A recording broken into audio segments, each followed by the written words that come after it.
Good evening and welcome to the Royal Exchange. My name is Anna Jordan. I am a playwright and a director, and today we are here to look at the process of redrafting. So that's basically generally getting your play ready to hopefully enter into the Bruntwood Prize, or just generally getting your play ready to be seen by the rest of the world. I'm very lucky today to have a lovely playwright panel, I'm going to call you, glamorous playwright panel here today even. So can we just go round and just introduce yourself, just tell us your name and just very briefly what your connection to the Exchange is. My name's Josh and I'm a writer, playwright. My name's David, I'm an actor trying to be a playwright. You are a playwright. Great.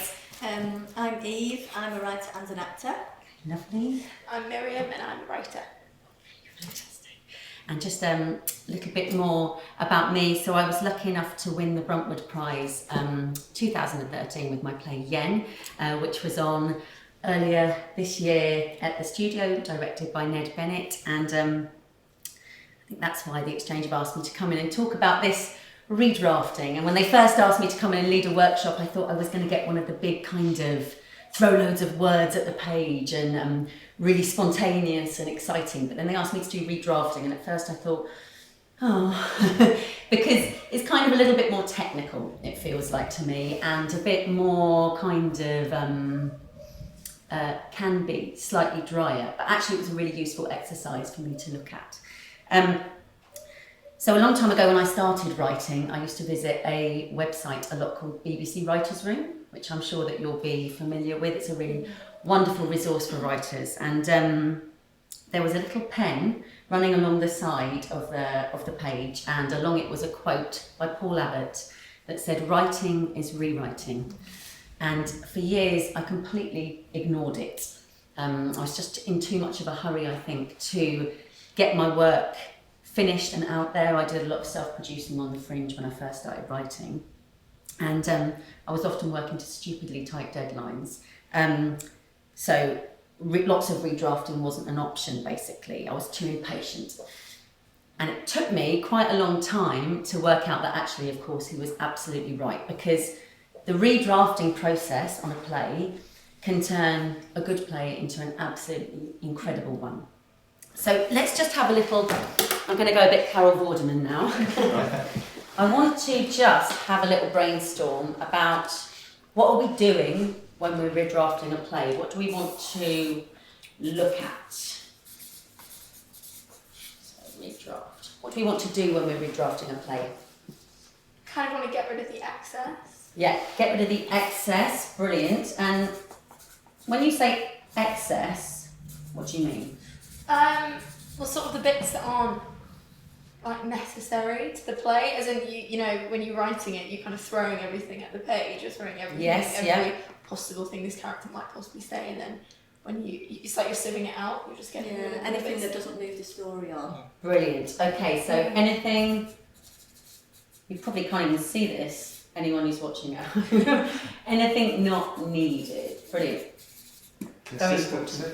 Consistency. Okay, tell me what you mean by that, David. Like, so if a character has a massively different voice to yours, but maybe all of a sudden at a certain scene that you've only might have written once, whereas other scenes you might have redrafted 3 or 4 times, the character might sound a little bit more like you than it does its character. So like just going through and making sure everything's on point to where it should be and consistent in that way, if that makes sense. Yeah, I think that does make sense. And we're going to talk a lot about characters' voices versus your voice a little bit later on. So very good that. So consistency, so do you mean that you're looking for that a character's voice remains true throughout the play? Yeah, and as well as like your storytelling as well, and like okay, very good.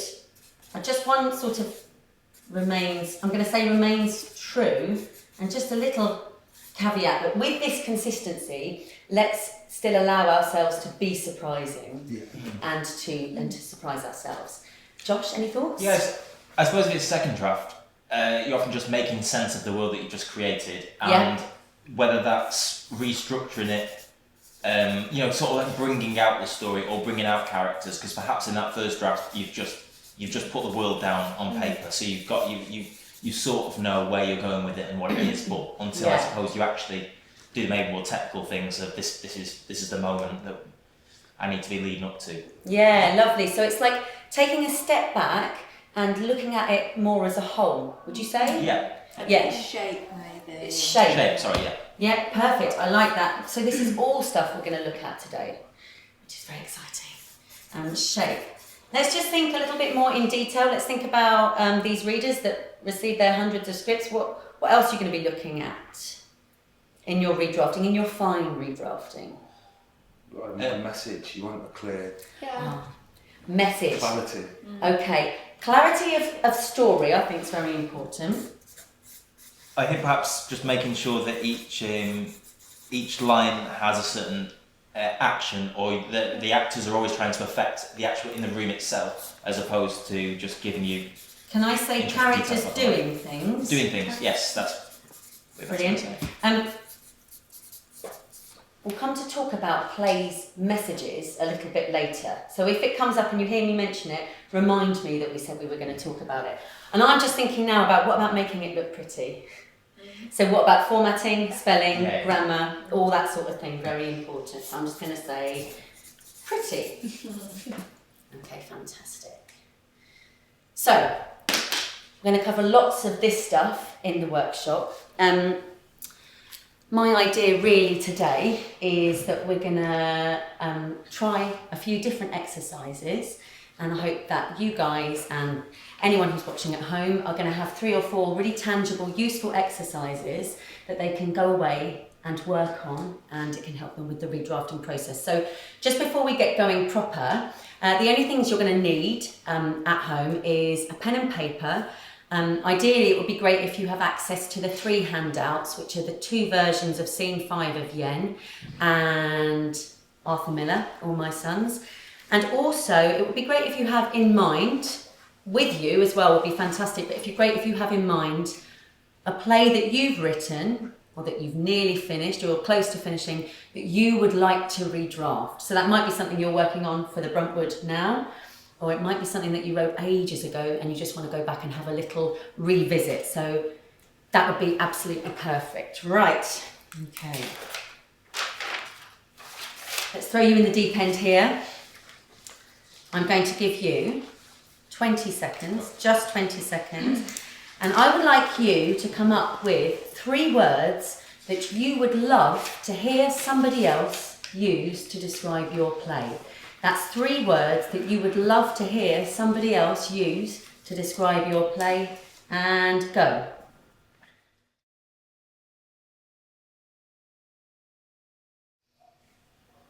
And stop. 22 seconds. I was very generous. Okay. Can we share? Josh? Yep. Unforgettable, revolutionary, exciting. Lovely. David? Ripping, rhythmic, moving. Ooh, yes. I've got moving, inspirational and original. Lovely. Vibrant, energetic and heart-wrenching. Vibrant, energetic and heart-wrenching. Lovely. So that always just reminds me what a word geek I am, just doing exercises like that. I think when you hear groups of really exciting, evocative words together, I just think it reminds you of why you want to write, if that's not too naff a thing to say. But why do you think I might do that exercise? Why do you think that's a useful way to kickstart our workshop? It's good to have them 3 things on each. They should be in every piece, every bit of the play, every dot of the play, every thought, every action. If that's okay. I think it's really good to have them in mind, definitely. I think it might be that not every scene can be all of those things, but absolutely, definitely good to have them present in your mind. What else?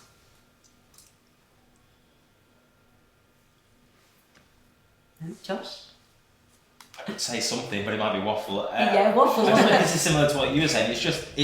If that's ultimately what you want to do, then even if that's not necessarily channeled in the actual writing, if you keep that in mind, it's a bit of motivation and a kick to have that energy in your work. Absolutely, motivation. So a couple of reasons I do it really. Firstly, hopefully at the moment you're either coming towards the end of a play or you've got a draft of a play finished that you want to look at. And So this is the time we're moving away from this kind of very personal, very small journey, stepping back and going, okay, I'm going to look at my play as a whole now. It's quite a frightening moment. It can be quite exposing. I'm going to look at its personality and I'm going to look at its identity, really. And starting to think about how it comes across to someone reading it, to someone watching it. So I think it's just a useful way to start off, to have in mind, that's what I want my play, that's how I want my play to come across. And because we tend to be just generally quite self-deprecating, giving you license to say, well, no, I've just heard someone else describe my play like that. It's a really, really useful thing, you know. And I do believe to a certain extent in the laws of attraction. And I think that just putting those words down on a page, just speaking them, I think that it really helps you to kind of move more closely towards your goal when you're actually redrafting. Does that make sense? Yeah. Any questions? No. Okay, fantastic. So just before we move on to our second exercise, I want to share something with you. So I've done quite a lot of dramaturgy on new plays, but I don't read a lot of plays back to back, and you've got to really respect those people who do, the readers of the competition, of the Bruntwood competition, readers for theatres, etc. They do a huge amount of work in not a lot of time, and I kind of think of them, sounds a bit corny, but as the kind of unsung heroes of the competition, you know.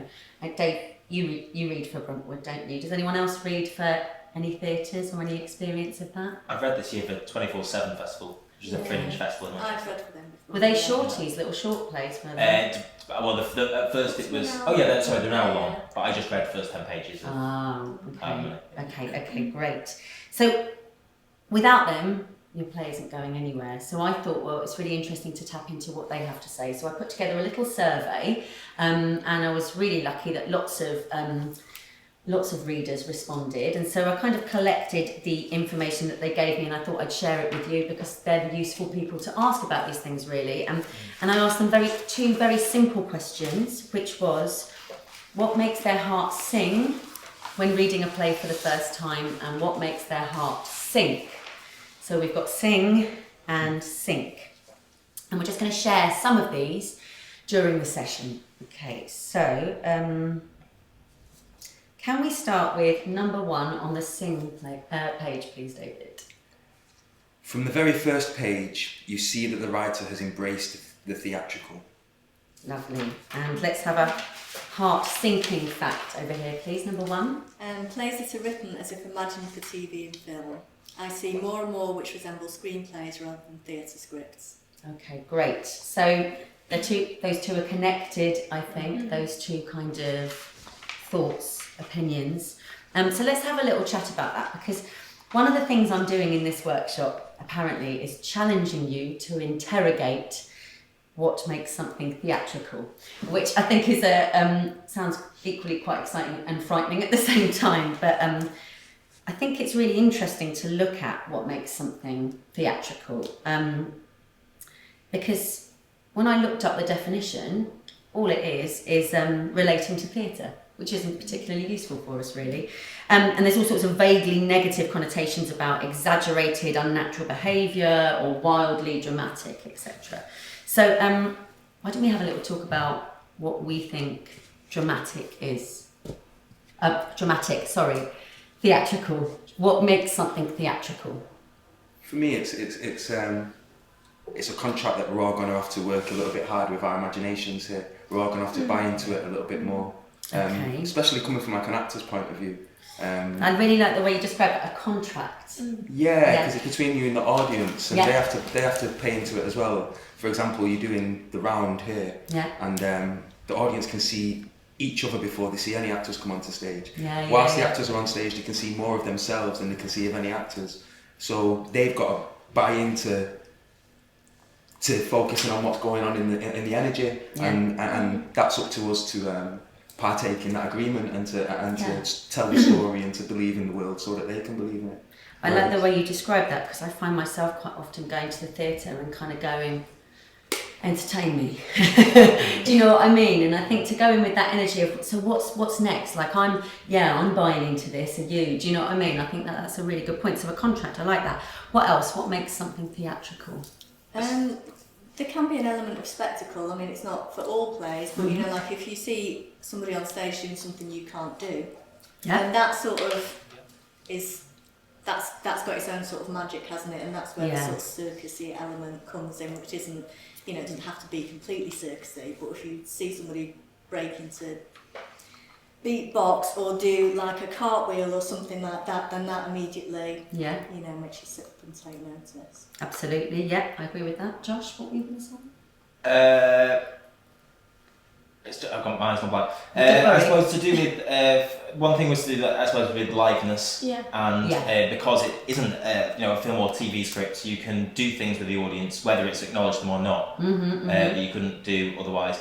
And then I was going to say that, just to expand on David's point about imagination, you can be slightly maybe more metaphoric in the way that you tell a story. You know, testing that imagination to like another level on stage than you can do otherwise. So I suppose it's just exploring that and how that might tell your story in a new, exciting way. Yeah, and again, that relates to that kind of buying into. Yeah, exactly. I'm going to buy into your storytelling in this way. Very good. I read an interview with Ben Kingsley, right. And although it's acting, it was still about creating something. And he compared acting for theatre to painting landscapes, right, and acting for TV as portraits, self-portraits or portraits. And so there, one is the world and one is the thought.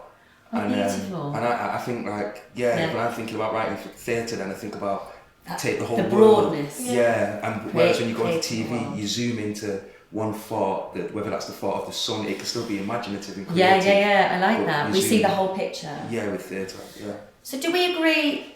Because I had a conversation with someone that didn't agree with me about this the other day. But do we agree that a live element is essential for theatre? Yeah, I think so. Let's. Ooh, yeah. No, go on. Live. No, not necessarily. Okay. Not necessarily. Okay, hold that thought. What other basic element do we need for something to be theatrical? Let's think dead basic. Actors? People. Audience?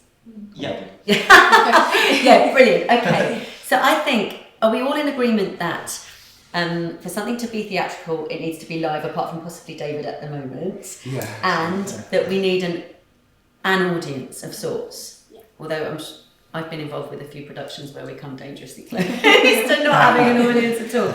Okay, great. I read this quote by Peter Brook, which I loved. I can take any empty space and call it a bare stage. A man walks across that empty space while someone else is watching him, and this is all that's needed for an act of theatre to be engaged. So I got quite excited by the simplicity of that. And just to simplify that down even more, theatre is watching someone do something. So there's the key. And you touched on this, Josh, really beautifully, to do something. So I'm going to ask some questions. What's your characters doing? What are they doing to each other? What are they doing to the space, to themselves? What happens in your play? What changes? What is the action, the journey, the story? Other phrases and ways you might hear this spoken about is, what's my character's objectives? What are they doing to achieve their objectives? What's stopping them getting their objectives, which is also known as obstacles. What happens if they achieve them? And what happens if they don't? So where's the story? And that might sound really simple, but I think sometimes it's quite easy to write a scene with two characters talking to each other without them really doing anything to each other, particularly if you're falling in love with those characters and you're really enjoying their banter. So I want to show you an exercise now, which I think is really, really useful for looking at your play as a whole and checking that every single scene drives the plot forward, has purpose, has function, and has something happening in it. So I'm just going to explain how this works first. So this is called the action table, and I devised this when I was doing a particularly tricky rewrite of a play called Chicken Shop that had loads of different titles, 3 different endings. It had gone from 6 characters to 5 to 4 to 5, and I was redrafting for a production in London last year, and I just didn't know where to start. It was like a complete car crash, it felt like. So I started with my table, Really dead simple. And so if we just draw this out as we're going, and then I'm going to give you 5 minutes to fill it in using the play you're planning on redrafting, possibly for the Bruntwood. So we're going to, our column here, I hope I write clearly, is scene. And then we have got characters.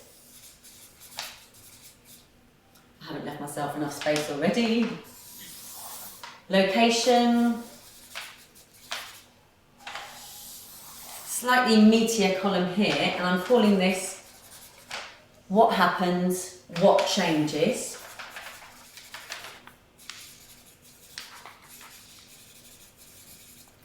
And this column here, I'm just going to leave myself a spare one on the end, is what key info do we learn? And that's we thinking about us as the audience. So if I was just going to fill this in for the first scene of Yen, for example, scene 1, characters Hench and Bobby, location, living room. What happens? They watch porn, they play COD. That's what happens. The reason I've got these 2 separate columns for what happens and what info do we learn is because quite often these are really different. And particularly in the first scene of the play, often in first scenes of plays, the first scene will be kind of setting the scene. So I specifically didn't want a lot to happen in this first scene. However, there's lots and lots of key information that we get, that they live alone, they've got a dog called Taliban, and so on. So, what we're going to do in just a moment is we're going to spend 5 minutes, and I want you to fill in as far as you can for the play you've got in mind, your action table, scene, characters, location, what happens and what changes. And with this column here, that's a little bit more complex. So I'd say leave that column for the moment and just focus on what's happening and what changes in this column here. And we'll just get as far as we can in those 5 minutes, and then we'll come back and just have a little talk about what we've learned. So we're just going to go to a slightly different screen for 5 minutes. So if at home, you can join in, fill this in, get as far as you can with it, these first 4 columns. Just any questions before we go to a screen? Do you have an example of what changes there for the first scene? Yeah, sorry. So what happens and what changes, my point, which I didn't make very eloquently before, is that not a lot changes. Okay, yeah, okay. Now, so that's just because it's setting the scene in the beginning, and I would only ever allow myself 1 scene in a play where not a lot happens to set the scene, to start the story off. It was important for me that we see the way they live their lives. Every other scene will have change, movement, drives the story forward. Does that make sense? Okay, great. So we'll see you in 5 minutes.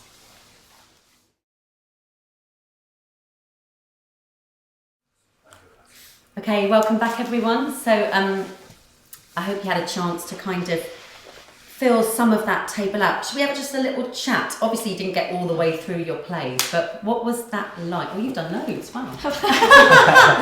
You've done well. Gold star. Can you tell me a little bit about what that was like? It was really interesting, and kind of what I started to realise with one of the scenes in particular, which is quite a short scene as it is, but I thought actually everything that happens in this scene could actually be transferred into another scene and just be a couple of lines of dialogue, really. Right. It's this one scene that Brilliant. I've struggled with, and I kind of think actually I could just and that's the important stuff by out. Dividing, because that key info is important, isn't it? It's like this happens, but also you learn this, and this is exactly what happened when I did Chicken Shop. Is that I realised that I had scenes 1 and 3 were basically doing exactly the same thing. Nothing was really changing in them, so I knew I had to take the information in scene 3 and redistribute it throughout the rest of the play if it was needed. So firstly I had to really evaluate whether it was key information. Then I had to look at redistributing it through the rest of the play without exposition, which is something we'll talk a lot about in a moment. Now that makes it sound quite technical, but Bloody hell, writing a full-length play is a pretty full-on affair, isn't it? Do you know what I mean? It's big, it can be unwieldy. It's emotional as well, isn't it? It's, you know, that killing your babies phrase. Yeah. I think that scene of mine, it's kind of, if anything, it's the most poetic scene in there, probably. So I've probably clung to it because I love some of the language in it. Yes. But if it's not earned its place and moving the story, it's got to go. So important. I'm always going to say killing your babies from now on. I always say kill my darlings. Right. But I like killing your babies. I think it's more grotesque in a way. I like that. How's that for you, David? It was a bit difficult. I think if anything, I've exposed that a tactic I'm trying to use in my first scene. Right. Maybe isn't. It might be good later on, but for now it might just lose it. It lost my interest in trying to do that task. So how could I ask an audience to sit through and cope with it? So, that's very interesting. Okay, I'm glad you shared that, and I think it's what you can end up with this document. I didn't have much time to put stuff up there, but you can end up with like a blueprint that has all your information really. Eventually, this column here, it's like your synopsis. This is the bare bones of your story. What I would suggest you do after kind of doing the initial action table is, in your scenes here, you can then go along to add the date and the time. Now, for each scene. Now the date is really useful because I don't know about you, but almost every play I've written, I've done going, I'm not really sure what time period this occurs over. And when I did this with Chicken Shop, I worked out that it occurred over 2 weeks and I had no idea. So that was really useful for building a timeline. And then there's something like this is really simple, like putting what time of day the scene happens. You might discover, most of my scenes happen in the afternoon, that's a bit boring. What if we turn this one to dawn or midnight? This, for example, in Yen, purposefully, all of the scenes in the first half happen in the living room and then it kind of explodes out after that. But again, you might discover, that scene happens in the school and that happens in the school and that happens in the school bogs and that happens in the school. Could we take that out on the field? Could we take that out on the back of a bus? Do you see what I mean? So again, it's having that bird's eye view, if you like. Then you can add columns to it. So, for example, you could add length here. Again, it feels a little bit technically, but if you know that this scene is 15 pages, you're looking at about a 20 to 25 minute scene, 20 minute scene, maybe 22 minute scene. And that's just sometimes quite interesting to go, look, I've got these really long lilting scenes at the beginning of my play, and then they're short and staccato as we move on. Now, maybe that's what you wanted, and that's great. Maybe it's not, and that's a reason. That gives you a good opportunity then to make changes. And really, it's a way of going, is every single scene driving the plot forward? Am I repeating loads of information here? What can I lose? Yeah, so exactly like what you were saying. But it's amazing how much the time of the day can actually justify or plant a bomb under the scene. I did a bit of this over the weekend, and now you've put it on a chart. It's like, shit, where was you at the weekend? I could well done with that. Because you're just in your head kind of going, okay, so the last scene, what was the last scene for I did it, it's 9 o'clock, and actually, just to have it on a piece of paper there, yes, it brings order to that chaos. Hopefully it'll be written a bit more clearly than that. But yeah, definitely around times of day. And again, this can feel a little bit technical, but this is the time we're preparing a play for the biggest playwriting competition in the country, or to send out to a theatre, you want it to be your best. So this is a good way of kind of just stepping back from it, really. I want to have a very, very quick look, because I'm already behind time, at uniting, which as actors is a tool that you'll understand, and as a director is a tool that I use all the time. And there's probably going to be some Stanislavski purists out there that say I'm doing it completely wrong, so I apologise if I am, but I think people do it in different ways. And I feel like uniting a scene is a little bit like doing a version of this for our scene. So what we're going to do is we're just going to have a little look at, I should explain what a unit is first. So, or actors, can you explain what you think a unit is, or what signals the beginning of a unit or the end of a unit? A change, usually a change in the scene. Yeah. What do you mean a change in the scene? So a change in? Something happening, an action, something happening in the scene, someone entering the room. Brilliant. An object being brought to life. Yeah. Something like that. Brilliant. Someone exiting the room, someone changing the subject, introducing new information. So we're going to have a look at just the opening scene of Joshua's play in a town somewhere north of Milton Keynes. Love that title. David and Eve are going to just read for us. David is reading the job centre. I love that. The job centre is David. And I'm going to read stage directions, and Eve is going to read Alex. And what we're going to do, I feel a bit hickory-pickory, but the three of us, I just want you to put your hand in the air when you think a new unit is starting, and then we'll stop. Okay. And we'll go, are we wrong? Are we right? Okay. The town and Alex enter.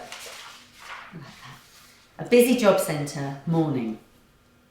It's pretty safe to say we're starting a unit, yeah. Very good. That's it. Yeah. I'm there. Yeah. Your hair is different. Well, I get it set on Tuesdays. Anyway. But it is different. Well, it's time for a change, isn't it, Alex? It's time for a change. Alex holds up a doctor's note. Yeah. So he's brought out something. Oh, hang on, I've just put the wrong. That's clever. Which is changing the direction of the scene. So ignore this line here. I'm just putting a line underneath that there. Okay, let's continue. That's just not going to be cutting the mustard from now on. It's a disease like any other, Right, yes. Thing is, things change. I'm afraid being sad isn't... Yes, I did. I preferred the perm. Oh. Your face didn't look as... Just pause a sec. You say? I don't know. What do you think? Let's put my hand on there. No, I'm not sure. I prefer the perm.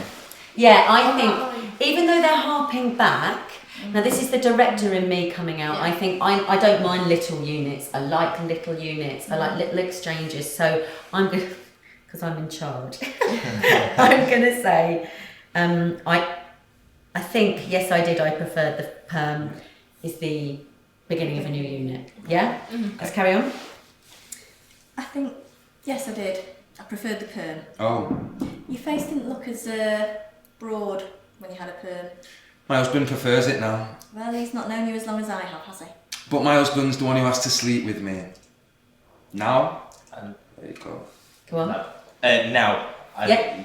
Brilliant. Yeah. So, and let's just read on a little bit so they know what happens. Continues from now. That's all right. Now? Yes? The booklet?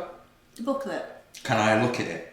Okay, great. Yeah, so that now signifies her changing, you changing, yes, the job centre, changing tack with the conversation from the perm, from the husband to the booklet. Brilliant. Let's just stop there. So the page probably looks a little bit something like this, but without this extra line. And then we talked a little bit about this. I would either number units or I'd name them. So let's come up with some names for our units, because sometimes that can be really useful. Were you saying earlier, David, about often you can repeat information in a scene, and if you find your units have similar names... Yeah, if you struggle to find a new title for it because it's been done. Repetition, yeah. Okay, so let's call, what should we call our first unit? Change of hair. Change of hair, lovely. Next unit? Doctor's note. Lovely. Next unit? The perm. Okay, brilliant. Can we say back to hair? Back to hair. Because even though there is repetition there, there's repetition obviously for a reason, because... It's a tact. Yeah. Yeah, brilliant. Next unit? The booklet. Booklet, brilliant. So, I don't suggest that you do this for every single scene in your play. I think of it as a tool, not a rule. Yes, that's it. A tool, not a rule. But if you've got a problematic scene and it feels like it's going on forever, or there's something about it, you can't get to the heart of why it's not working. This uniting exercise is useful in breaking down what's happening at each kind of little section of the scene. And it's like doing a kind of mini version of this. Great. Any questions before we move on? How then would you apply this to redrafting, apart from obviously looking at similar names? Say you've united the scene. Yeah. How do you then go back and then expand on that? What I would say is, uniting a scene will show you where the excess is. So I'd say ultimately, and this is what most of redrafting is, I think, really, it's about shearing away that excess, getting really to the heart of what you want to say, being brave enough to kill your babies. And this exercise will really help you to do that, because you'll come across that unit where nothing's happening, it's just a bloody really good gag. Yeah. And you hate to lose it, but you've got to lose it. I mean, you don't... So as well, can you have the units refer to a character? So can you look at it through a character's point of view? So when you're titling it then you go, so what is the character doing in this unit? Or absolutely. Yeah. And some I think again sort of purists would say that a unit changes every time a character's objective changes. I don't necessarily agree with that, but that may well be how they divide up. And we'll come to looking at more from different characters' perspectives a bit later on. Okay, fantastic. So before we move on, I just want to touch very quickly on TV scripts. Could you reread what that heart-sinking fact was from one of our readers? Yeah.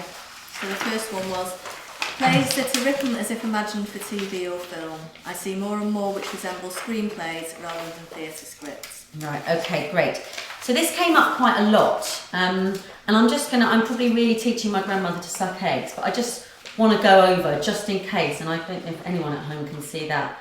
This here is a format for a screenplay, and this is for a stage play. I think we all understand this, but I do read a lot of scripts that are done in final draft, and I just spoke to Suzanne from here about it just before we went on air, and she said she doesn't hate it, but she prefers to have it like this, although she wouldn't let that stop her kind of enjoying the read. Personally, I much prefer to have it in the traditional style rather than as a screenplay. But what's really important is that you're not bringing into it things like exterior or interior, because those are very much for your screenplay. And then, the reader is going to start thinking, is this a play that this writer wants to write, or is it a film, or is it a screenplay? Fab.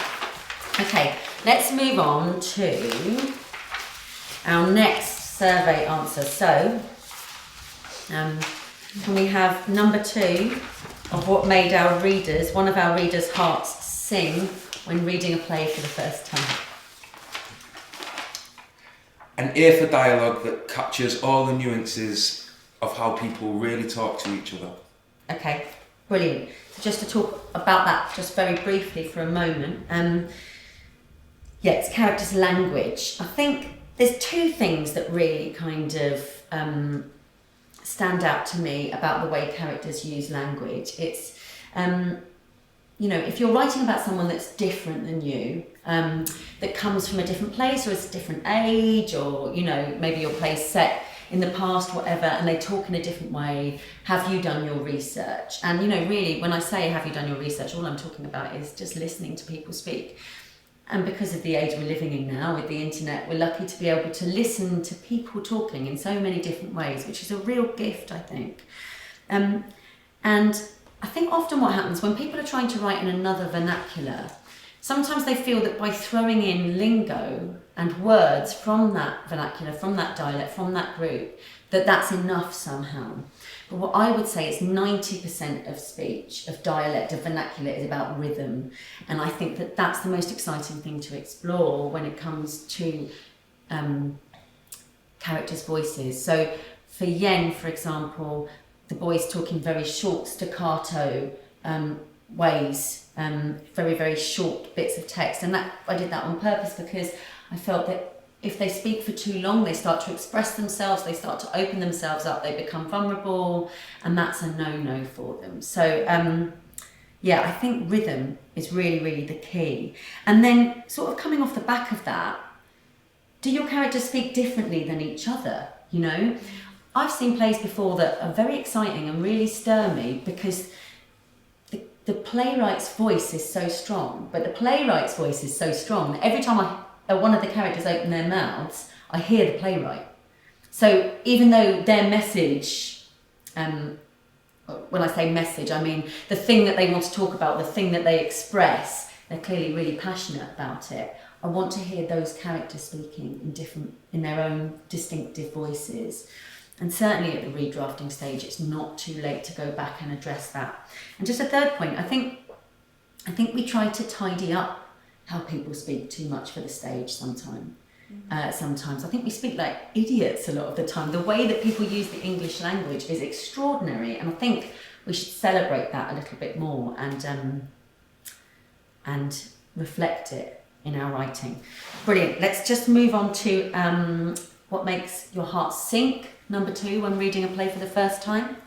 Reams of exposition in dialogue that feels hard to say. Right. Okay. Exposition. So this is a big one. A very important one. I would say, I think the 2 main issues that stop a play jumping off the page and that stop the truth and the beauty of the play and the idea coming out are overwriting, which we've discussed a little bit already, and exposition, and very often the 2 are linked. What is exposition? It's letting the audience know information. Okay. Yeah, okay. Letting the audience know information. Can you develop on that a little bit? Such as backgrounds for the characters, their relationships, where they live, what time we're in, their history. And Yeah. Any other thoughts about what exposition is? It's explaining it, isn't it? It's the opposite of showing. So it's you're telling. Yeah, showing and telling. So it's about thinking about these 2 columns, what happens, what changes, and what key info do we learn, and how those combine. And I've sort of put it down here, I think this makes it quite clear.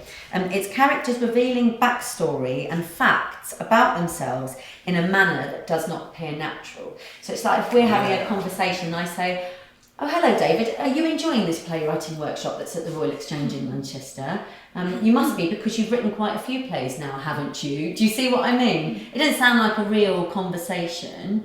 That's exposition. Does that make sense? Would everyone agree with that? But you do need some sort of exposition, don't you? Usually, it's just you can do it. It's like you were saying before about clunky exposition. Like that's clunky exposition. Yeah. Where you can just hear exposition, and when you sneak it in, you can still. It's still important sometimes to convey information. So that's interesting because I may well have learned it wrong, but to me the definition of exposition is a bit of a dirty word for a writer. Right, but maybe clear, subtle exposition. But I've got a feeling, we'll check this out in the next break, that exposition in itself is seemingly unnatural. But we'll double check that. Okay. How do we identify exposition?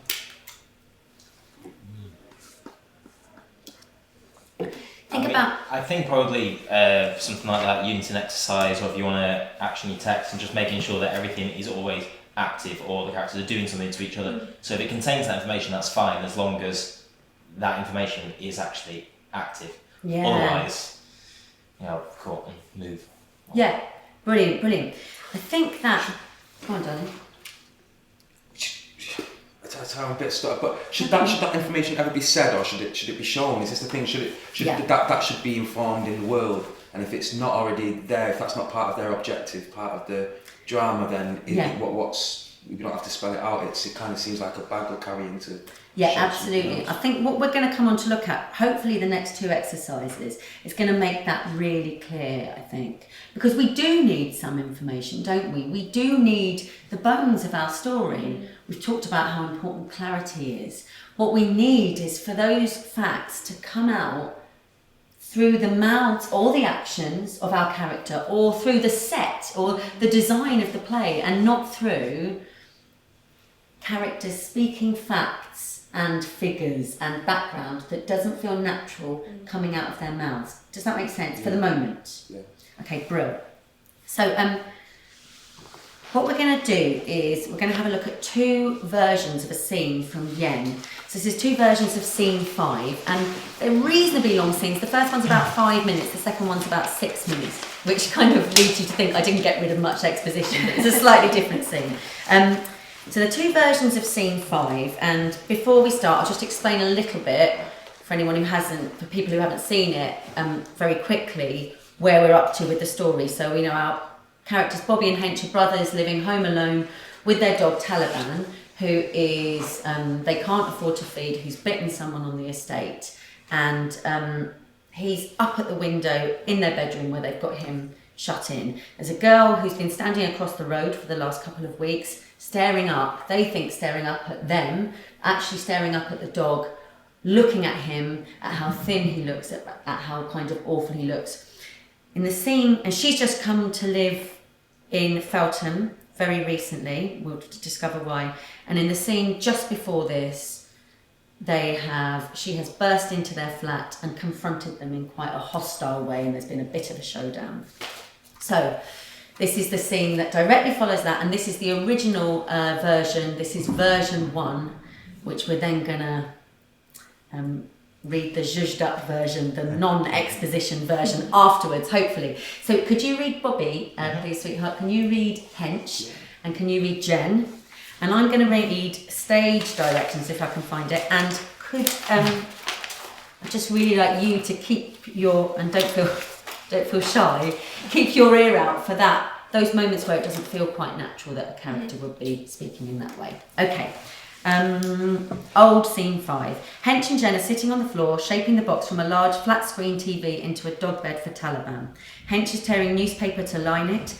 Jen is cutting the box with a bread knife. Next to them is a bag full of goodies from a pet shop. In the bag, Bobby has found the bounciest ball in the world and is playing with it. This is the bounciest ball in the world. Bobby bounces it aggressively against the wall and watches. Give it a rest, Bob. Look! It's still going. It's for the dog, not you. Woof! They keep working.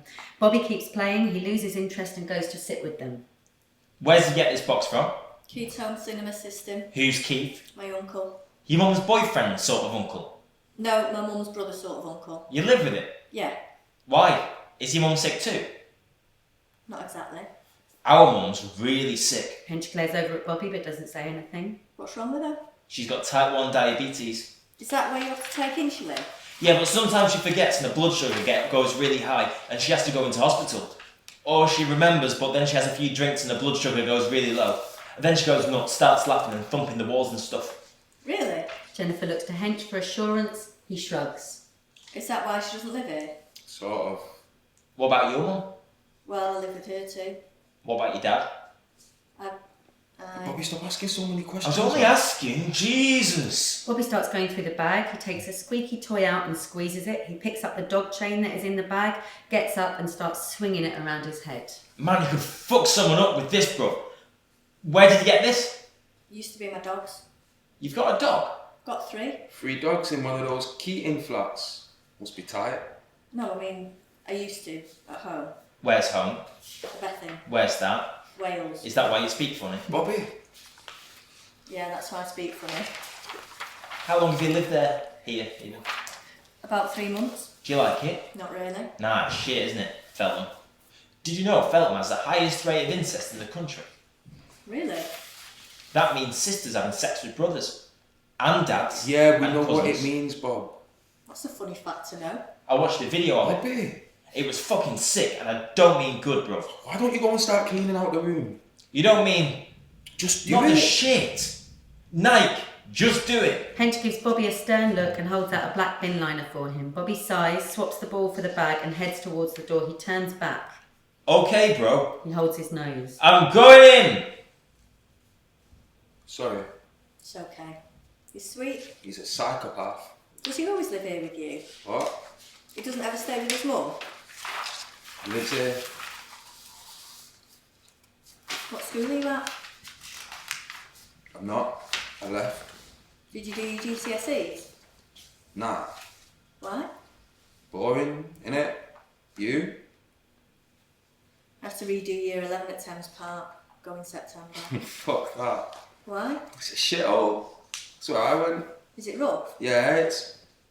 Nah, it's just shit, innit? Why'd you have to redo year 11? Last year was a difficult year. You live with your auntie and uncle then, is it? With my mum and my uncle, and the blonde bastards. Who's that? Keith's fiancée Michelle and her daughter Kaylee, the blonde and the bastards. That's funny. The way you say that word. What, bastards? Yeah. Right, how do you say it? Dunno. Suppose bastards, innit? Bastards, innit? You don't like it, no? Hate it.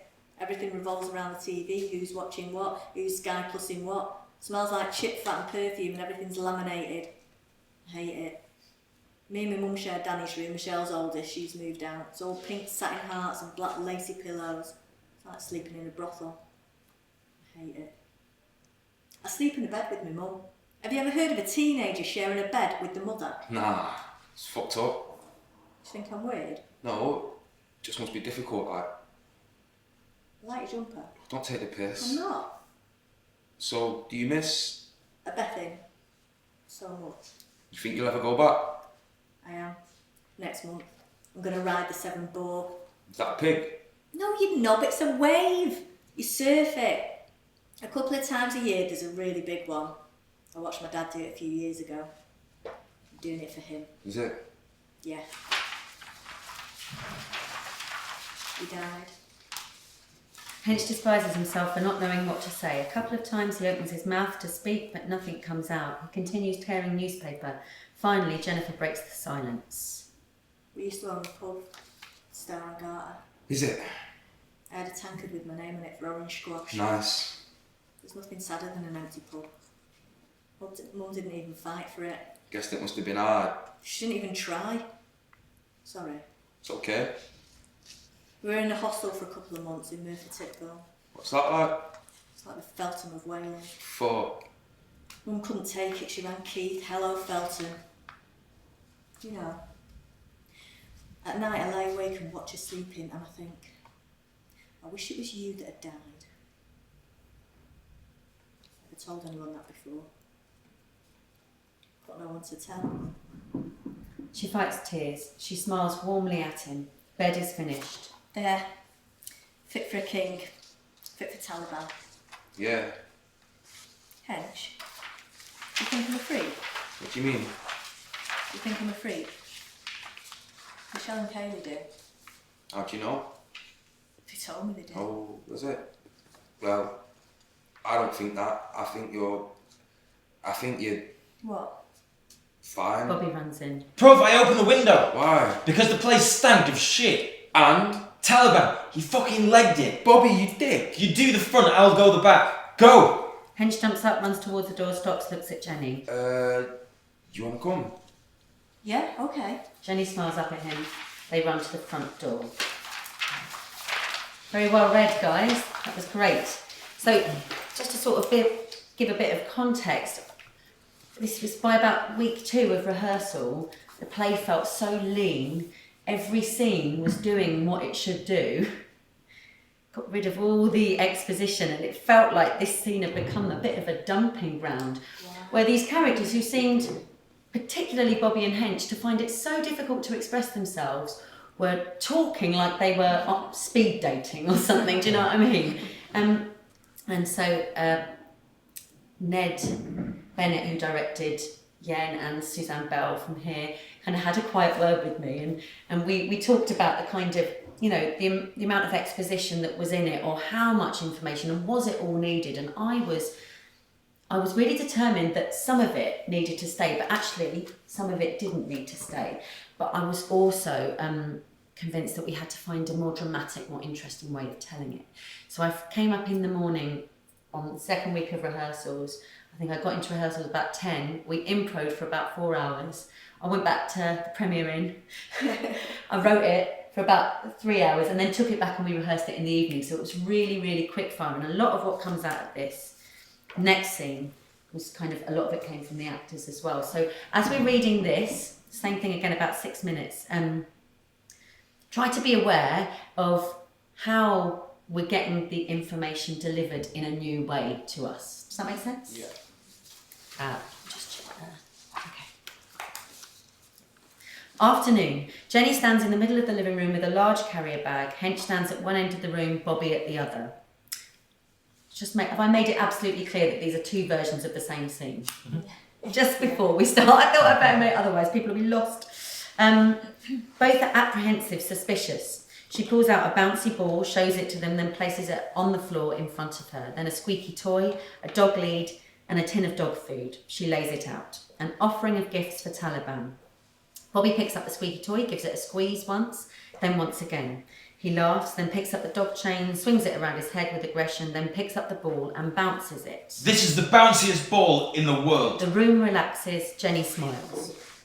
Time passes. Maybe half an hour later, Jennifer sits on the chair and Bobby sits in front of her. He asks her quick-fire questions, a sort of cop-style interrogation. What are you doing here? I live here. In Felton? In Keating House, just over there.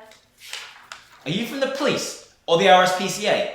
Or the social services? No. Definitely not. Definitely. Bobby looks to Hench, gives a little nod, then he warms to Jennifer. What's your name? Jennifer. Do some people call you Jen? Sometimes. Can I? You can, yes. I'm Bobby, as in Bobby Dazzler, my nan says, although I don't know who that is. And this is my brother Hench. He's got a face for radio. Shut up, man. Bobby gets more into the interviewing vibe now, jumping up, using the controller as a pretend microphone, passing it between him and her. What school are you at, Jenny? I'm not. I start at Thames Park in September. Fuck that. Thames Park, bro. What do you mean? Nothing. Why do you talk funny? Bobby. I'm from Wales. How long have you lived here then? About 3 months. Do you like it? Not really. Nah, it's shit, isn't it? Did you know Feltham has the highest rate of incest in the country? Oh, really? That means sisters having sex with brothers. Oh, and dads and cousins. Bobby. Bobby picks up the pace a bit. Where in Wales? A Bethin. What? A Bethin, it's a village. How long would it take to walk there? 3 weeks. How long to run? At least 2 weeks. How long on a scooter? Next question. Whose house do you live in? My Uncle Keith. Your mum's boyfriend sort of uncle? No, my mum's brother sort of uncle. Where's your mum now? She's over there in Keating House. What about your dad? He's dead. For real? Yes. Did you watch him die? Bobby! What? I'm just doing a quiz. You're asking her questions about herself. Always that a quiz. Well, she's getting them all right. Bobby is back in interview mode, maybe copying some styles off the TV he's seen. Why do you love Taliban so much? Because I love animals. Is a dog your favourite animal? Yeah. Do you have any dogs? I used to have 3. Names? Pero, Dewey and Gruff. What? Pero, Dewey and Gruff. No, that was just a noise. That's enough questions now, Bob. I haven't finished yet. You're the weakest link, Hench. Goodbye. I've got a question. Go on. Oh, hang on. Here. He passes to the controller so she can interview him. Why do you call him Taliban? Because he's vicious. Right. And he's brown. Fucking hell, Bob. Jennifer's face drops a little. Some time passes. Jennifer now sits on the edge of the sofa bed with Bobby. She holds the controller. Hench is further off, out of the picture almost, but he feeds her directions in a calm, almost mesmeric way. So now you see, you're on this sort of forest thing, yeah, and you can see around you, and this guy's coming up to you now. Now press R1, because you're on the, R1, that's your gun, and you can change it, because that gun's shit. Now you press square, keep pressing square, that's it. Now move the joystick around. Nah, not the joystick, hang on. Hench tentatively comes over to where Jennifer is sitting, careful not to invade her personal space and to show her what he means. Noticing how flustered Hench is, a grin spreads over Bobby's face. Bobby stands behind Hench and begins to mimic everything he does. So hit the triangle, crouch down, that's it, lay down. That's it, lay down. Now press L1. Now press L1. Bobby, what the fuck? Bobby, what the fuck? What now? R1. R1. For fuck's sake. Fuck's sake. Hench lunges at Bobby. Bobby pushes Hench. Hench grabs him in a headlock and they get into a full-on play fight which takes them down to the floor. After some time, Jennifer stands, grabs the tin of dog food and heads into Taliban. They don't notice and continue to tumble. Hench stands and looks around. Idiot! Hench sits in the chair, crestfallen. Bobby lies down on the floor. Oh well, bruv. Never mind. Some time passes. Bobby is asleep. Jen re-enters with the tin. What you got? She sneaked in to see Taliban while she had the chance. Such a lovely dog. It's a bit of a mess in there. Yeah. Hench, where's your mum? She's living with a boyfriend. Why doesn't she live here with you? She's sick. So, you're Bobby's carer? I cared for my dad when he was ill.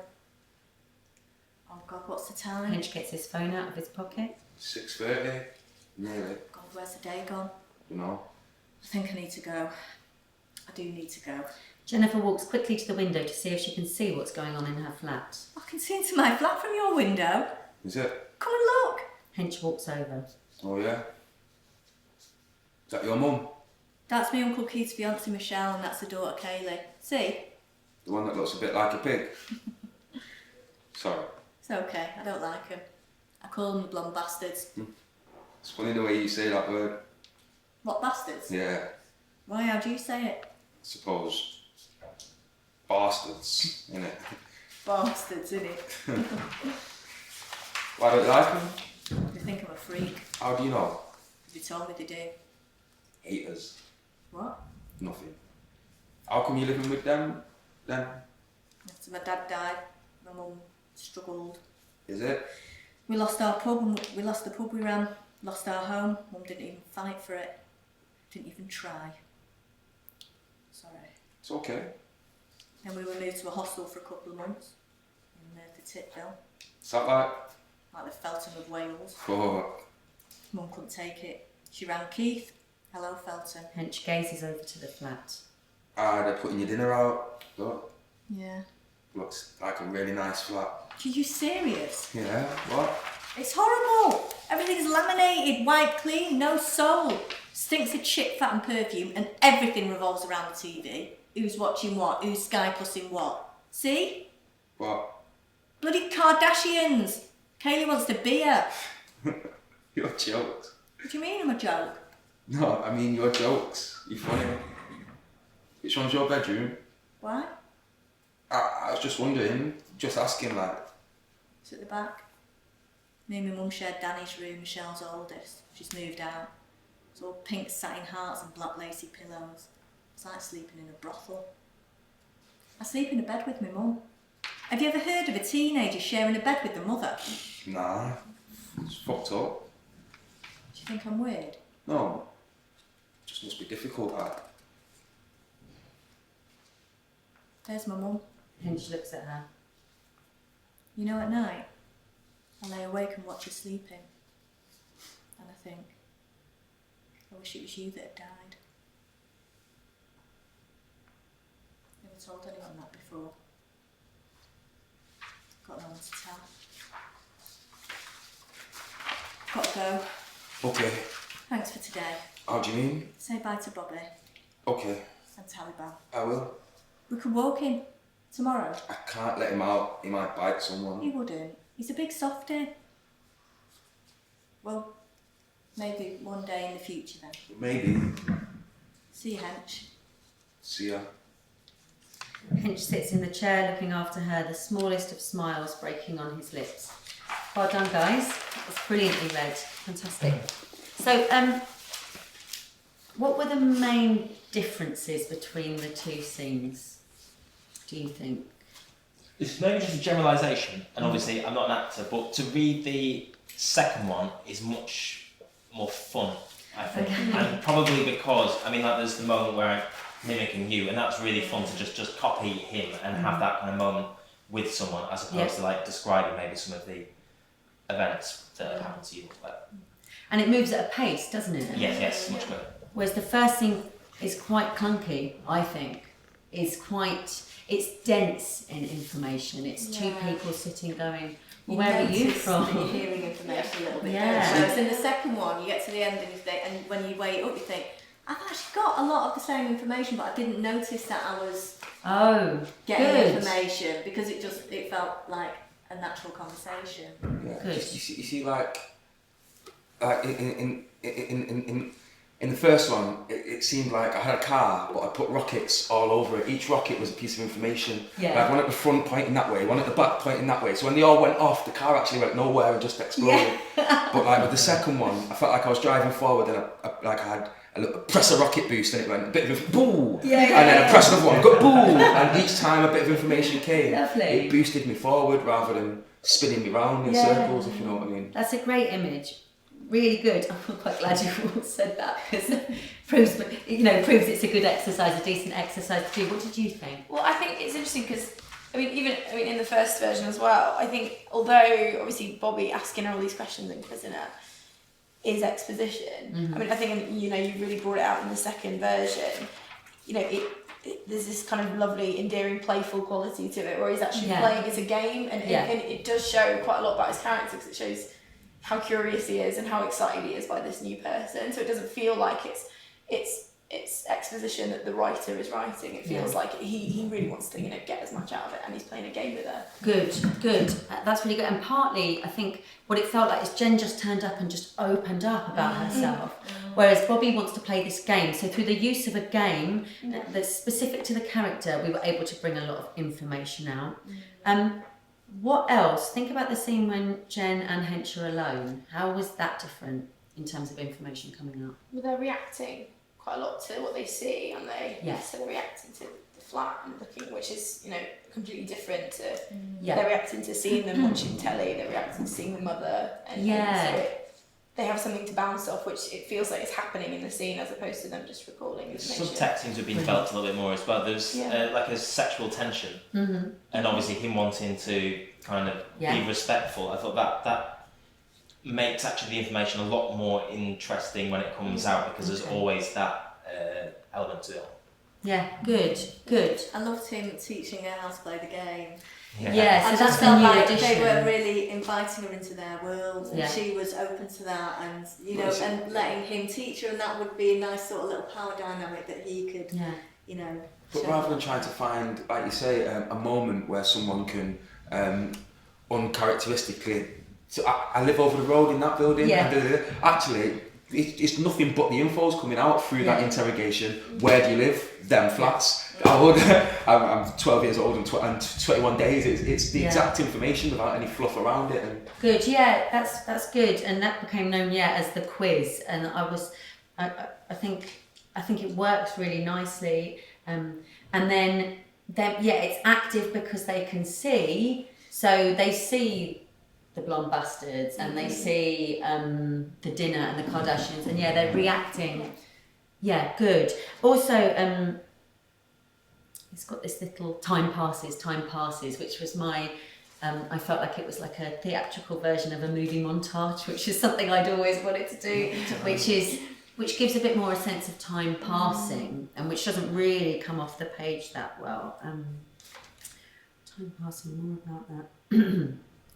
And then at the beginning, rather than them doing this dog thing together and all that, she just lays out the gifts. So it's kind of action. I think that's a really interesting thing that we haven't spoken about yet, really, is it's not just about words. What can you bring out through a really beautifully well-crafted stage direction? Well, even I noticed in the two things, you'd wrote in the first version, in the bag there's the bounciest ball in the world, and in the second version it's just he takes a ball from the bag and Bobby announces that it's the bounciest ball in the world. It just made it a lot more active. It took it away from something that the writer was excited about writing on the page. It made the character be excited that bouncy ball was in the world, in their world. Good, lovely. So does any questions about that before we move on to our exposition eradication exercise? I think this will kind of put some of the stuff that we've been talking about into practice. Okay, I'm going to give you 5 minutes, and this is for everyone at home as well. I'd like to join in. You're going to write the opening exchange of a scene. You have 5 minutes to do it. Your characters are Rufus and Jimmy. They have been married for 4 years. They are splitting up. Rufus is getting the flat. They have a cat called Mindy. I'll go over all that again. Your characters are Rufus and Jimmy. They have been married for 4 years. They are splitting up.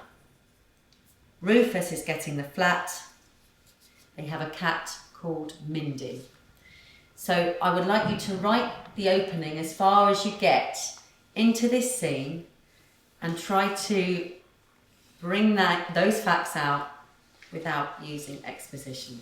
Make sense? Any questions? No? Okay, let me just set my timer. And so, just 5 minutes starting now. Okay, stop. How was that? Oh, yeah. Under pressure. Yeah. Did you manage to come up with something? I came up with something, I didn't get it all in, and it's a little bit clunky, but then it often is the first time round. Yeah, of course. Yeah. And I think timed writing exercises are really useful. I use them all the time because I think just left to my own devices, I just won't Just do out the it. window. Yeah, it's a good tip. Does anyone use Freedom? So it's an app you can get for a Mac, but you can get it for a PC as well. It locks you out of the internet. So you set for periods of time. Because I've been unplugging my router because the distractions. Well, get this, it's $10. It's called Mac Freedom. Right. It's $10 to not go on to not have Okay, who'd like to share, or who's written in a way that thinks that someone else might be able to read? Allegedly. I could read David? myself. Yeah, someone wants to think if they can. Shall we read it together? Yeah. So who am I? You can be Rufus. I'll be Rufus, okay. Okay. And you're... I'm Jimmy. Okay. Okay, so I just got onto Virgin and cancelled the TiVo. Good. Just need to be here so they can collect the box. Right. They said between 10 and 2 tomorrow. Okay. And I've spoke to Anne and Donald as well. Yeah? Yeah, they got it. We had to cancel. We? What? Nothing. Oh, Mindy. Oh, it's Daddy too giving you goodbye strokey wokies. It's not goodbye. Good, lovely. Okay, so what have we got in there? We definitely know they're splitting up. Mm-hmm. We've got Mindy. Mm-hmm. Have we got the fact that they've been married for 4 years? Not quite in there. But do we get that he's getting the flat? I think we do. From the TiVo stuff? What do we think? It's kind of implicit when you say we. So possibly it's one person cancelling the internet because that's the person who's staying there. Okay, good. Yeah, good. Well done, David. Lovely. Someone else like to share? Miriam? Is it Miriam? Sorry. Yeah. I don't know if anyone will get to read it. Can you have a go, Eve? Have a go, yeah. Trying to be with Jimmy. That's the second. Okay. Sorry. Oh, sorry, right, I get it now. Yeah, you're right, sorry. Oh, What? is that what you're going for then? You what? Could have at least ironed it. And those sodding trousers. What's wrong with these trousers? Just not very dramatic, that's all. Why do my trousers have to be dramatic? Just not what I imagined. You look like you're about to settle into an evening of pointless reruns, not pissing off into oblivion. Mindy likes these trousers. She's got bad taste. Actually, you're probably right. She chose you. So yeah, Okay, so you get that they were splitting up? Something about, the oblivion thing. Yeah. Yeah. I forgive anything that's missing for the dramatic trousers. I think that Yeah. just I wins kind me of over. felt like someone was getting sent to college. Did you? Yeah, or sent to a job interview or sent to something, but That's interesting, yeah. the split up doesn't necessarily mean that it's they're splitting up because they fell out. Could be Not split up necessarily, to do yeah. long distance work or something. yeah. Good. And did anyone get the whole 4 things in? Did you, Josh? I think so, but it's not dramatically interesting. Do you not want to read it? No, I can check. I mean, it's illegible, so I'd have to read it myself. Okay, read it Yeah. to us, if you don't mind. Yeah, of course. But I bought that from the flea market. You gave it to me. I've changed my mind. 4 years later. it's felt like half a century. You look about half a century. Sorry. Take what you want. I'm going to finally do the place nice anyway. Not much. It won't be much of a house with one person in it. Well, and a cat. Poor Mindy will never get fed. Yeah. Like I said, I suppose that's one of your digs. You're also so. Yes. Will we still be friends after all this? I'm not too sure. Good. I think I got everything in. Yeah, I think you got everything in. Well done. And I've really enjoyed watching you perform it as a monologue as well. It's just hard. One hand, two hands. Yeah. Very good. Yeah, no, I thought that was dramatically interesting. I think it's more. It's like it was nice when you used stage directions and actions, as in physical actions, to get some of that information there. Like it's like stroking a cat. As opposed to saying, and here's Mindy. Yeah, which there's some nice detail in there, attention to detail as well. But really good, all 4 things in. Eve, do you want to share yours? Yeah, shall I do it myself or do you want me to see? Can you share? Do you think you can read it? Let's see. Oh gosh, I don't know. Shall I read? I don't mind. Do you want to start off? Yeah. Did you go? To the solicitor, yeah. And? Something about your name on the rates. The rates? Your name's off the mortgage, but it's still on the rates. What the fuck are rates? Just go in and see them, will you? Fine. I've had Mindy clipped. Chipped. Sorry. Did it hurt? Why don't you ask her? Anyway, she might not need it if she stays here. She's not staying here though, is she? We haven't definitely decided yet. Yes, we have. She'll like it in Bury. Field mice for tea. Let's discuss it later. After our anniversary dinner. Our 4-year anniversary dinner, which then would be explained to me a bit of a... Okay, good. So I think we definitely had most of the facts in there, didn't we? Yeah. And that was clear. I love that stuff about the rates. Isn't it funny, like little domestic detail is, feels so real to us. We understand it. We can empathise with it. What the hell are rates? I like that. But we get information from it. Very good. That was great. I think the splitting up of people is always about the splitting of the object. Isn't Yeah. It's really common now. And there's loads of sort of potential drama there, isn't there, in the splitting up of things, splitting up of Mindy the cat. Yeah. Okay, we don't have time to have a look at this excerpt from All My Sons, which is one of the handouts, but I do suggest you have a read of it at some point because it's an absolute masterclass for getting loads of information into an opening scene of a play without an ounce of exposition, and they're talking about really heavy things but without it feeling dark or heavy for one moment. Great. So we're just going to move on. Can we go back to our survey answers? And can we have the third on the list of things that make a reader's heart sing when they read a script for the first time? All characters having their own path and journey, not just there to serve the plot.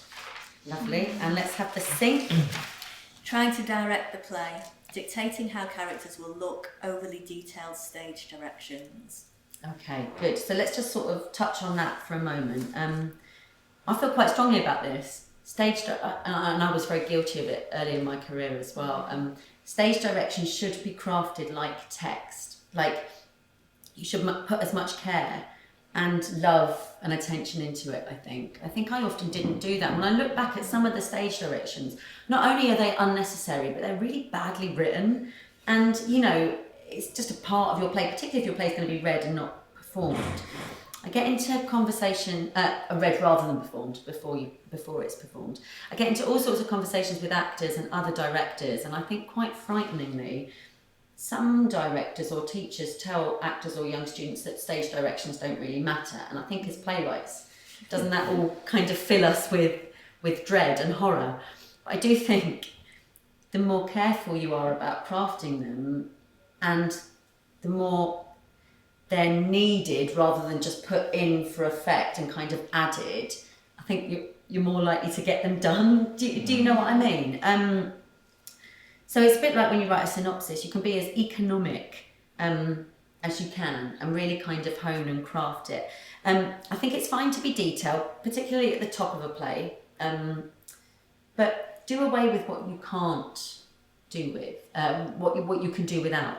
And I'm also, just a thing, I'm guilty of this as well, but too many of those character angrily says something, and character with lust, or character despairingly, because as an actor receiving that, it's offensive. What does it feel like? It feels like, well, I'm just going to turn up, and it allows you not to contribute anything to the line. It just takes, for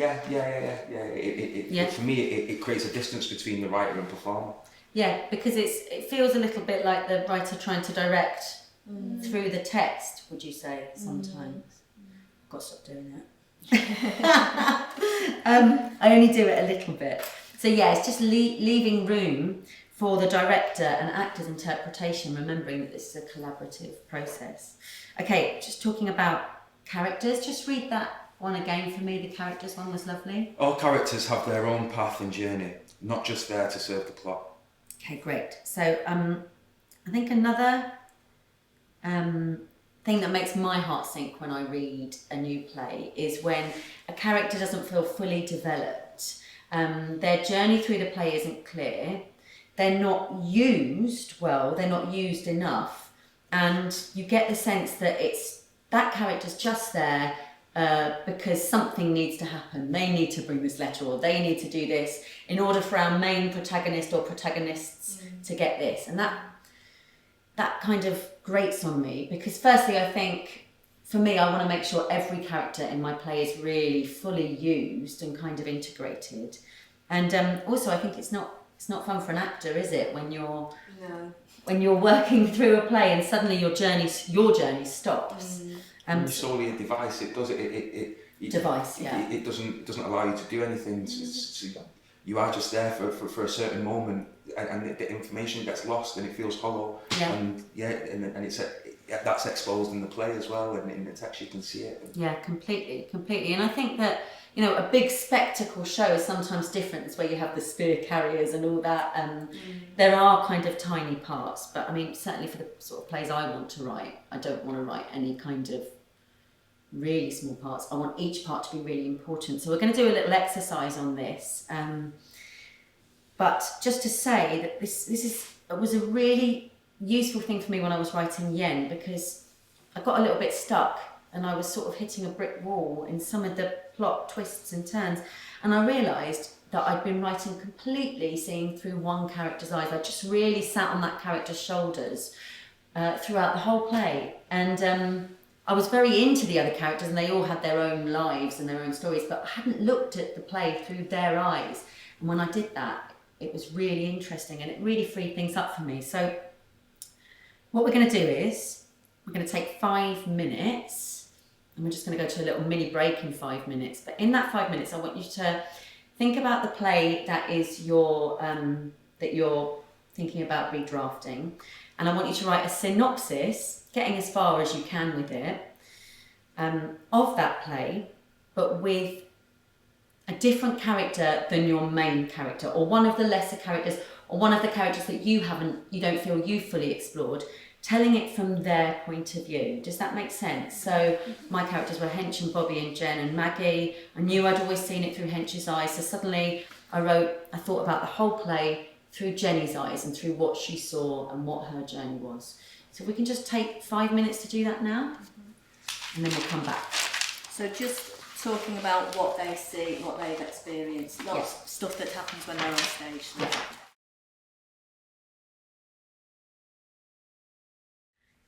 Okay, great. So stop writing now. And so what we've prepared is, because obviously these guys are working on their plays, and I don't want them to have to give the whole plot away on this online workshop. So this is something we prepared a little bit earlier, which is kind of a similar sort of experiment, really. We just got a really simple story of Jack and the Beanstalk, because I wanted to shoot a story that everyone knew. And Josh is going to read us the synopsis that I lovingly put together last night, that we know and love, of Jack and the Beanstalk. And then I've got you to write from Jack's mother's perspective, and you from the giant's perspective, and you from the giant's wife. The giant's wife. Brilliant. So we'll just go round and we'll have a little listen and see what different versions of the same story we come up with. Jack lives with his widowed mother and a cow called Milky, their only source of income. When the cow stops giving milk, Jack's mother makes him take the cow to the market to be sold. On the way, he meets an old man who offers magic beans in exchange for the cow. Jack accepts. When he arrives home without any money, his mother is furious and throws the beans over the fence. A gigantic beanstalk grows overnight, which Jack climbs to a land high in the sky. There he comes to a castle which is home to a giant and his wife. Jack fools the wife and asks for food. She lets him in. Although the giant can smell him, she hides him. He steals from them 3 eggs, a bag of gold coins, a goose that lays golden eggs, and a harp that plays itself. As he steals the harp, the giant catches and chases him. Before the giant reaches the ground, Jack cuts down the beanstalk, causing the giant to fall to his death. Jack and his mother then live happily ever after with their riches that Jack stole from the giant. Great. Unfair, isn't it? Okay, let's look from Jack's mum's perspective. Okay, there was a long-suffering old woman who lived in a lovely flat with a less than lovely young git named Jack. This git was her son, and as much as she loved him and mollycoddled him and tried to instill a sense of order and responsibility into him, he still remained the bane of her life. One day, the woman saw that their cow was far too old to give milk, and she asked her son to take the cow to market. When he came back with some beans that he'd scored off some bloke, that was the final straw. She sent him packing, and then some other stuff happened that I didn't have a chance to write. Great, lovely. So really nice attention to detail. We definitely see the world from her point of view. Fantastic. Is it giant? Okay. So I did this very quickly, so it's not very detailed. A giant lived at the top of a beanstalk with his wife. One day he got out of the shower and noticed a certain smell, a delicious mouth-watering smell, the smell of a child. He stormed around the house but could not find anything. His wife claimed not to know what he was talking about. The next day the giant was having a nap when he awoke to the same smell. This time he turned the house upside down but there was no child in sight. His wife told him to calm down and make some beans on toast. The next day the giant was sewing a nice frill onto his new coat and he smelt the child's smell strongly. He stormed through the house and suddenly came across a delicious looking boy child who had hold of the giant's harp. The boy child saw the giant and ran down the beanstalk carrying the harp. The giant bellowed and chased him down the beanstalk. When the boy got to the bottom he began to cut away at the beanstalk, and just as the giant saw what he was doing, it was too late. The beanstalk fell and the poor giant was thrown to the ground below where he broke his back and was no more. Oh, okay, great, lovely, very detailed. Yeah, I think it's pretty unfair what Jack does actually. I'd forgotten all about this story until I looked it up again last night. As fairy tales often are, aren't they? Got those dark, twisted endings. Let's have a listen from Giant's wife. The giant's wife. My husband, Mr. Giant, lives in the land above with his gorgeous, beautiful and generous wife. Mr. Giant works very hard and has collected treasures such as golden eggs and self-playing harps for his wife. One day, the glorious wife of the giant was tending to their castle when she came across a creature from the land below. Noticing the tiny creature was hungry and knowing my giant husband has a phobia of the land below a phobia, she secretly gives the land below creature some food. To be continued. Okay, lovely amount of detail in there as well. Fantastic. So I think all of those were really clear. It's like a simple, silly little exercise, but actually, it's great to follow your character. You were saying you've done this just recently, Josh. Yeah, I just found it. You were saying earlier about plot not sort of dictating characters. Mm-hmm. So not only then, if you do this, not only does your plot have a sort of roller coaster shape, but hopefully, as in these examples, each character has that same shape throughout their own little stories. And also I think, don't feel frightened. If you come across a gap or something that doesn't feel right, it's fixable, It's not like kind of throw it all out and start again. It's about identifying these little things and working through them. So we're just going to wrap up quite soon and shortly, just in a couple of minutes, we're going to have some questions from Twitter, I believe. But I just wanted to wrap up with a couple of points that I wanted to make that we haven't really had a chance to explore, and see what you guys think about these. So a really integral thing, I think, when you're redrafting is giving it some time. So I don't know what you guys' experience of this is, but for me, if I can finish my first draft and put it in a drawer for a month, that's a brilliant thing. I'm very rarely so organised as, you know, as I would have a whole month to kind of step away from something and then go back to it.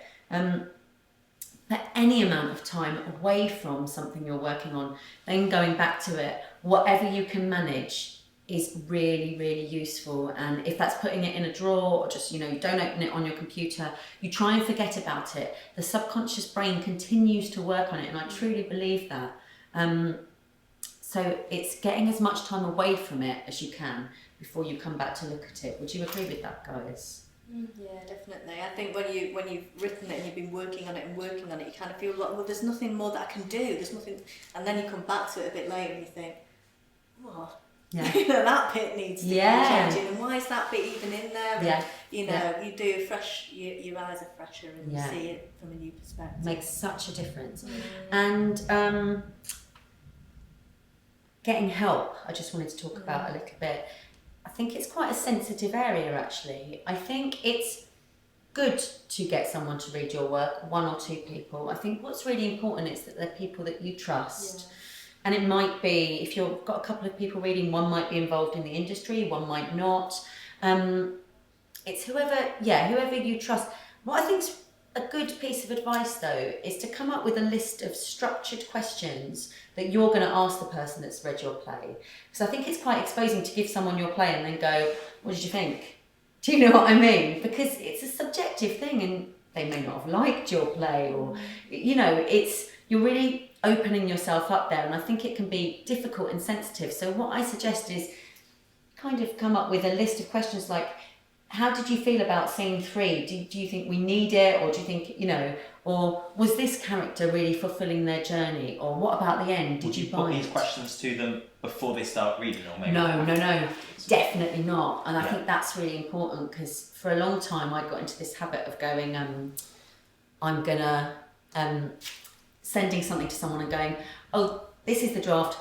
Scene 4 is really shit at the moment, or scene 4 really needs work, and then of course they're looking for that. So absolutely no, don't give them that. And it might be that in your roundabout list of answers at the end you say, is there anything you'd just like to say to me about the play, or, you know, I think that's useful than just kind of giving it to someone and then saying, what did you think about it? And then hearing the words as well. I mean, I think it's easy when you're part of a theatrical community. So we're all actor writers, the three of us, and I'm assuming you guys have got access to actors or people who are willing to read your work. Well, not all writers have that, you know. It's and so I think it's really important to be able to have people speak your words out loud, whether they're actors or not, to be able to hear your play at least once, even if it's friends and you give them lots of food and give them lots of wine. But you should try and hear your words spoken, because that's a whole new experience. But do be prepared for it being bum-clenchingly cringe-worthy the first time you hear it. And that's whether it's, you know, I think any writer would feel the same. The first time you hear your words of a play read out loud, it's a bit, And just the final thing I wanted to say is we talked about, it talks about in the blurb what creating your own stage means for me. Well, I think it's or for us collectively, I feel, I'm splitting that up into two little segments, create your own stage. And the your own is really important, because one of the things that kept coming up in my readers' questions about what makes your heart sing was an original voice. And it took me back to a time when I was first writing, and I thought original, I misunderstood the meaning of the word, and I thought it had to mean kind of wacky and fresh, and of course fresh is important, but new and different and quirky and odd. Do you know what I mean? That it had to be something that people had never seen before. But actually, I understand now that the meaning of original is the fact that it's your voice, and your voice that that no one can take away from you. And if you try to write in someone else's voice, I mean, I don't mean in characters, but I mean if you're trying to write in a wacky way or a new way or a fresh way or an edgy way, it's not going to come through as your voice. You've got to write what you feel you want to write. So that's your own. And then stage, I was thinking about what does stage mean? And I thought, well, what do we get to do in theatre? Just we get to do whatever the hell we like, really, don't we? As theatre makers, we don't have any of the constraints that they do on television to a certain extent. In film, in other art forms, there are certain constraints. We can do what we want. And so I think that create your own stage for me really means that freedom, which is really exciting, that theatre can be whatever you want it to be, really. So Katie, do you want to come and join us? And I think Katie's got some questions from Twitter that we can... Is it just Twitter? Yeah, I've got Twitter, and we've got one that's actually from Grant, who's tuned in on the Ustream page. And he's just asked you a question about stage directions. And do you think they should be short and to the point? Yes, I do. But I don't think that necessarily means that they need to be staccato and I think that they should, we sort of touched on this earlier, I think they should reflect your writing just like your writing of dialogue does. I think you should be wary of reams and reams of stage directions. I think you should craft them like you craft your dialogue with that much care and attention. And I think you should pick what's really important. You might start off with a huge, great big explanation of what a room looks like just for your own benefit, and then think, right, what are the important things about that? Because ultimately, it's like we're talking about collaboration, isn't it? That's part of that is the design. You know, there's a design element that's going to come into it. So if you're dictating exactly what you want your room and your set to look like. Another thing I think, this is just a personal thing, but I prefer someone to describe a world rather than describe a stage. So I would prefer people to say, the room is this rather than the stage is this. And when people start telling me to put things upstage and downstage, as a director, I sort of go, I might not do that. Does that make sense? Yeah, definitely. Another one from Kate Collins on Twitter. She's just asked, when drafting, how do you decide a play is finished? When it's the deadline. Yeah. Someone pays you for it. Yeah. That's the promised land, isn't it? I don't know. We didn't talk about, I mean, we haven't talked much about instinct, but I think as writers, we use our instinct all the time. We have to, you know, particularly when you're working alone, you've got to kind of use your instinct. You've got to trust it. You've got to go with it. And I think that there's something instinctive about when you finished a play, when you've had a bit of time away from it, and then you come back and you go to it, and it feels right. I know that sounds quite vague, but you can go on tinkering forever. And I could tinker now with like Yen or any of my other plays. I could still tinker with them. I think what's quite good full stop is to save it as a PDF. Do you know what I mean? You go, right, I sort all my Word versions away in this folder. This is the version I'm looking at the moment. This is a PDF. And of course it would change in production or whatever else, but yeah. Is there something in that as well, like what you said before about originality? I mean, I could have wrote a play 10 years ago, and now I could think, oh, I've just learned that about writing, so I'm going to go back to the play that I wrote 10 years ago. But that's David as a teenager, and that's not an original voice if I'm then David middle-aged going back to it, trying to rewrite it, kind of thing. I think it's weird. Chicken Shop was the oldest play that I've revived. I wrote it 5 years ago. I haven't been writing very long at all, and eventually I had to go, do you know what? You're not going to make this play perfect. You wouldn't write these characters like this now. I'm not saying I'm ashamed of it. I think, I love it as a play, and we had a beautiful production, Park Theatre, Epsilon Productions last year. But I think that I just kind of went, no, because if I keep changing it, if I keep tinkering with their voices and stuff, it's not the play. It's not the play that I wrote. So that's a funny one, coming back to something after a long time, We've got another one which actually relates to you talking about shelving and you're putting your play in the drawer and then revisiting it. And someone's asked what your ultimate top tip would be when it comes to revising your play when the deadline's close.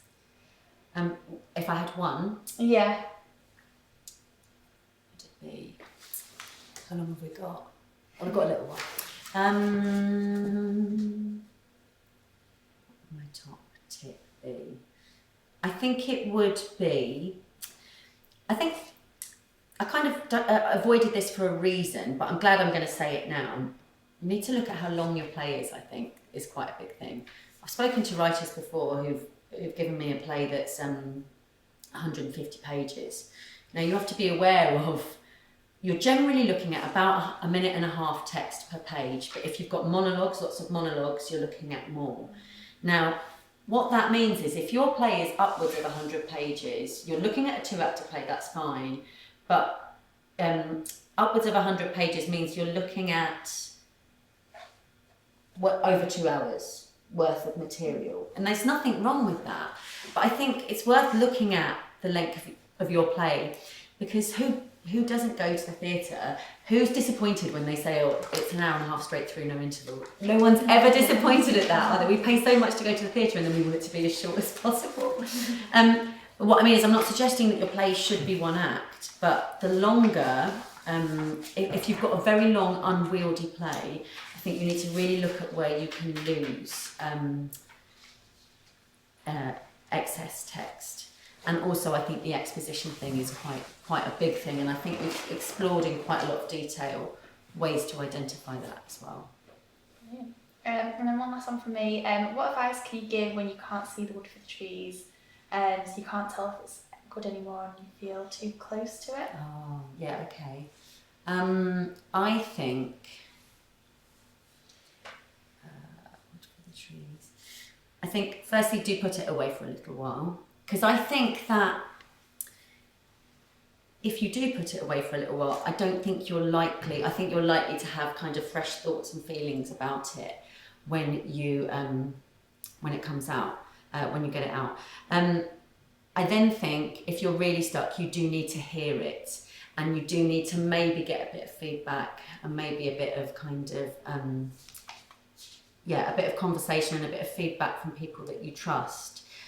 So I would say put it away for a certain amount of time, and I would say then get it out, read it again, maybe do an exercise like this, which can be really useful for just kind of sparking things off and thoughts and ideas, and then organise for some people to come around and read it, have a chat with them. But it might be that just hearing it helps you to kind of.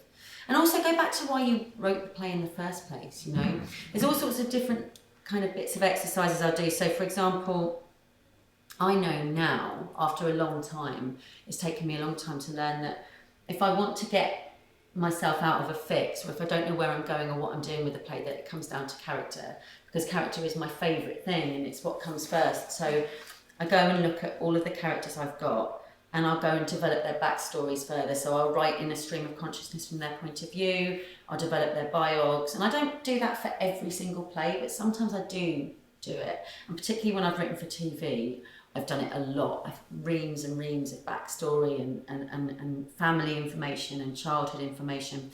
So what I would say is, I think that's a good piece of advice, is to go take your characters, go back, look at their backstories, develop them through perhaps writing monologues for them, and they will start to give you clues, I think. When I was writing the second half of Yen, the first half was really difficult to write. The second half was like these characters just kind of started to have their own life, and so I think maybe it's about exploring those characters and making them more fleshed out. Does that make sense? Is that what you've got? Great. We might just have a chance for a couple of questions from you guys, if you've got anything you wanted to ask specifically. So, like, as you can see, for example, I kind of write kind of poetically. It's like a couple of words per line. Yeah. So if my page count is then between 100 and 150, should I be then sacrificing my style to make that number smaller in case someone looks at it and goes, that's too much, forget that? No, don't worry about that at all. So firstly, anyone who's looking at your play would absolutely look at that and they go, oh, this is thick, and then they go, oh right, I get it, I see. And so, and actually I'm being a bit obtuse by saying like over 100 pages. I'm not saying over 100 pages is bad. I think it's just worth being aware of the length of your play. It affects me as an actor when I get a script, and if it's below 100 pages, I go, right, yeah.